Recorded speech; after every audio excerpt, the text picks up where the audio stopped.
mountains, there are a lot of people dressed up like adventurers. They are, in fact, adventurers in a tower. They are minding their business when they hear a small voice calling all the humans to pay attention. And when they turn around, they find a talking cat trying to sell them something. The adventurers are surprised to see a wandering merchant cat, and they are smitten by his cuteness. They ask him what he is selling, and the cat shows them a cherry tomato. The humans are not impressed with the product after having high hopes for the cat. They were hoping for something grander, like legendary weapons or mysterious potions. A common cherry tomato was something that they could eat whenever they wanted to. But the cat tells them that they would be foolish if they judged the tomatoes before even appraising them. He claims that the tomato he was selling was nothing extraordinary, and they should check its status window to learn about its special features. The humans are curious, and they look at the status window of the magical cherry tomato. It could increase 0.1 MP for 10 minutes, and it could immediately burn 10 grams of fat when eaten. A man says that the value is too low, but the tomato has already found its target audience. The women are going crazy over a product that can burn 10 grams of fat just by consuming it. The cat smiles smugly and tells them that this tomato would cost them 0.5 tower coins per piece. But he is scared when the women adventurers rush at him, willing to buy all the tomatoes he has for even a higher price. A competition breaks out among them, and everyone wants to have the benefits for themselves. A man asks the cat where he got the tomatoes from,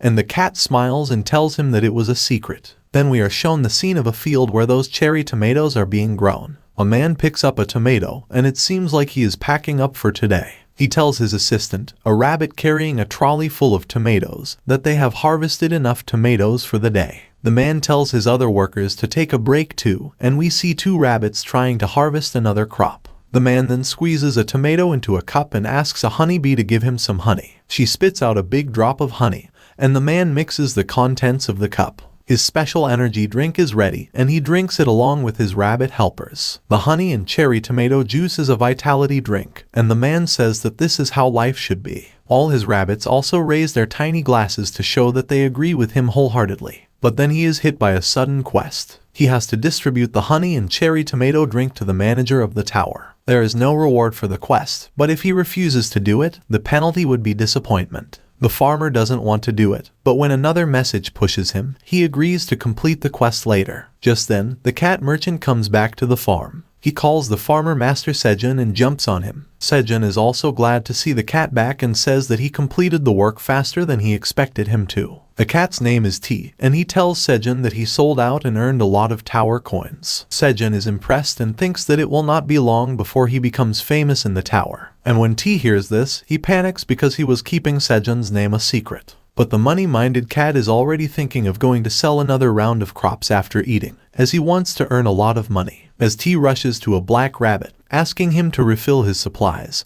Sejun asks him to rest for a bit longer. The black rabbit shows exceptional skill at fishing and catches a few fish for T. Sejun watches T and thinks that he is addicted to earning money, but then he suddenly remembers something he had almost forgotten. Sejun takes a piece of charcoal and makes a symbol on a stone wall. The wall is half full of the same letter, and this one was the 30th. Sejun says that it has been 150 days today. He introduces himself as Park Sejun, and his class is a tower farmer. Sejun is going to harvest the crops, and the black rabbit and T jump on his shoulders and say that they will help him too. Sejun thinks back about how he has been in the tower for 150 days since he got lost. He looks at his fields, with different types of crops growing and rabbits and bees helping him out. And then he gets ready to do some work too. He then begins telling the story of how he survived after getting lost in the tower. 10 years ago, on an ordinary day, a 99-story black tower suddenly appeared in the middle of Gangnam. And it was not just in Gangnam but in every corner of the world.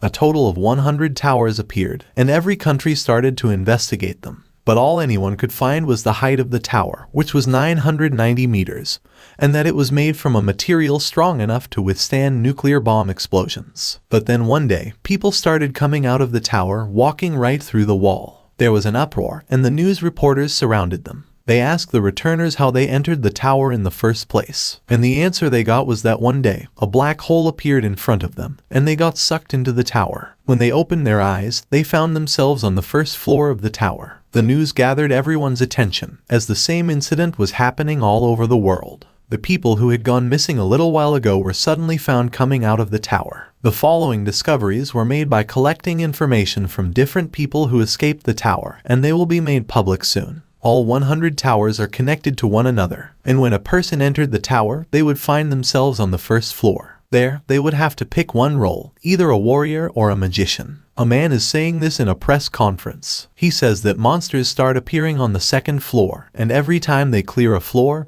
they get different rewards. And if they were lucky enough, they would get a ticket like the man has. It was an item, and a rare one at that. People who were sucked into the tower were called the Awakened, and they could enter and exit the tower as they pleased. But if any ordinary person wanted to enter the tower, they would need this ticket. But it did not mean they could also climb up the floors of the tower. The reporters ask him what makes him think that people would volunteer to go into the tower, which had dangerous monsters. And the next question is, what was the purpose of the tower's appearance? The man does not know the answer to the second question, but he is going to tell everyone why one would go to the tower. On his cue, a woman comes forward with a small treasure box in her hand. And when she opens it, a heap of gold and jewels is piled up on the floor. The reporters stand up in shock, and the man on the podium tells them that he is sure of one thing.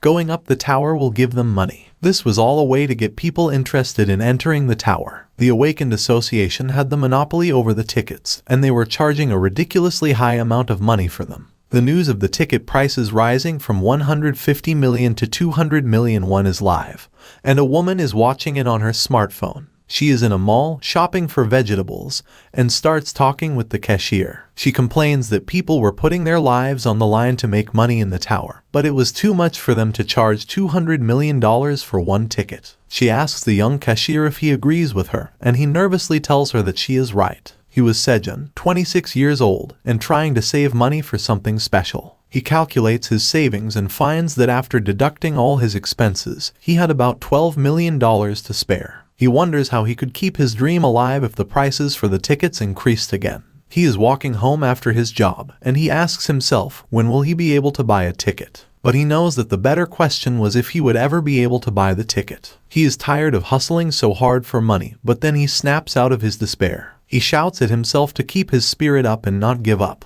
He thinks that there will be some way to save more money. Just then, he thinks of the vegetables he had bought at a low price. He could plant them because he had heard that their price was also increasing. And he had seen an advertisement for an automatic vegetable grower recently. It was endorsed by none other than his favorite idol, Sarah. Sejun starts thinking optimistically, almost too optimistically. He thinks if he saves the money and buys a ticket, he might land a contract with a good guild. And then, if he cleared the tower, he would propose to his celebrity crush, Sarah. Sejun imagines how good that headline would look as he giggles. He cheers himself up, but then he notices something weird happening behind him. Sejun turns back to see a black hole-like portal and recognizes it as the vanishing point. It was the same phenomenon that sucked in the first generation of the Awakened. Sejun is excited. He thinks that the vanishing was here for him. He declares that he is ready to risk his life to climb up the tower and asks the black hole to take him in. But nothing happens. Instead, the hole starts shrinking, and Sejun is shocked, asking why it is getting smaller. But the hole is getting even smaller and is about to vanish. Sejun panics, saying that he will not let an opportunity like this pass him by.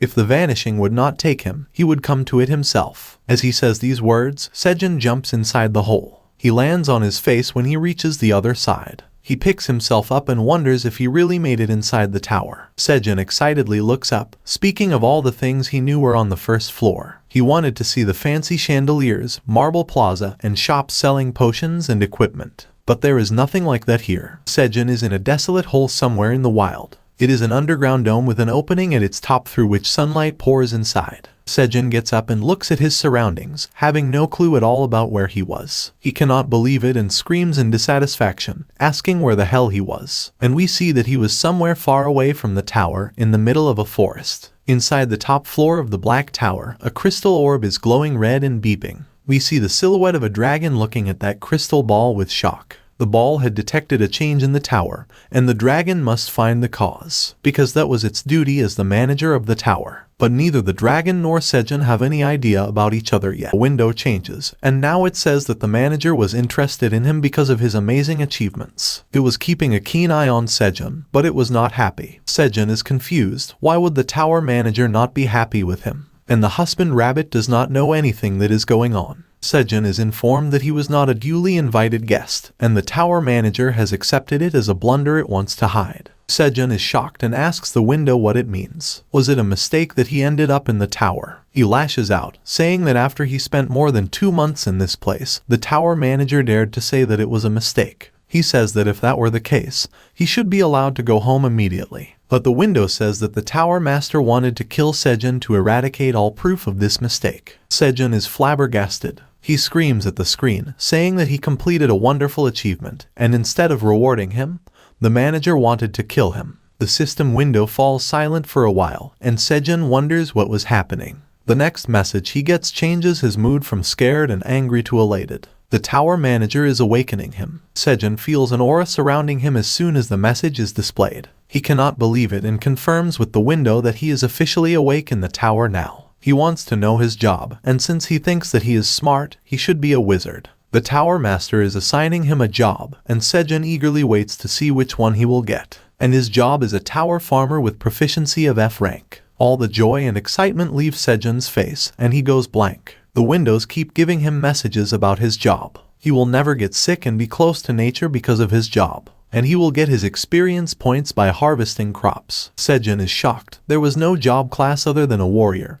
and a magician inside the tower. How could he be a farmer? He commands to open his status window and finds that his talent is ordinary and his stats are all at 1. He stares at his status window, but the only thing he can focus on is his ordinary talent. He thinks of a far-fetched scenario, one of a future where he succeeds in clearing the tower. He is the main guest of a late-night talk show, and the host introduces him as the man who cleared the tower despite having ordinary talent. The host asks the audience to applaud for Sejun and then asks him what his job was. Sejun acts cool, and as he says that he was the tower farmer, everyone finds him attractive. But this imaginary scenario is too pathetic. Even though Sejun has cleared the tower in it, he is still a farmer. He yells out in frustration and tries to smash the blue tomato to the ground, saying he did not need it. But then he looks at the scared and concerned faces of the rabbits and stops. Sejun is taken aback by the influence his actions had on his friends and looks at his farm, then at the tomato in his hand. He was not alone in growing it. Everyone had worked hard to reach this point. Sejun decides that he is going to keep farming, and the rabbits are happy. He looks at the blue tomato in his hand, and an information window opens up, telling him about the tomato. It was a magical cherry tomato, imbued with the power of the blue moon. Not only was it tasty and nutritious, but when consumed, it would increase 0.05 MP permanently. Sejun is shocked. The tomato in his hand was actually an item. Even though the effect was small, it was permanent, and it could boost one's stats. Sejun is amazed by himself. He grew something as great as this. But the tower manager is watching him, and he is not satisfied with how things are going. As Sejun thanks the rabbits and celebrates with them for achieving this feat, a message window pops up in front of him. A quest had been triggered. He had to offer the blue cherry tomato to the manager. The reward for the quest was a job-related skill,